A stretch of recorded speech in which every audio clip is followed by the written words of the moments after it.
তুমি চুপ করে, আমি সেটা দেখতেছি। আমি তো একবারে কম বুঝি না, হাতের বয়স কম না নাকি?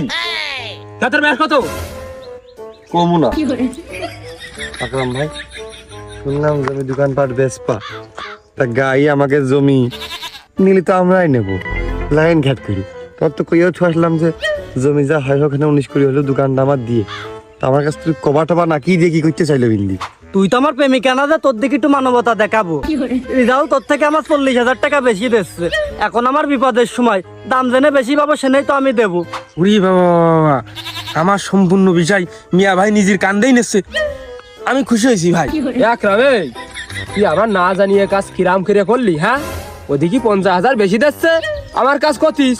আমি 2-5,000 বাড়িয়ে দিতাম। আমার দাগের জমি তুই আমার কাছ না কইয়ে আর এক জায়গায় বেচে দিচ্ছিস। এরকম করলে নেটা হয় তুই জানিস না? তুমি তো আর আমার জমির শরিক না যে তোমার কাছে ক্ষতি হবে।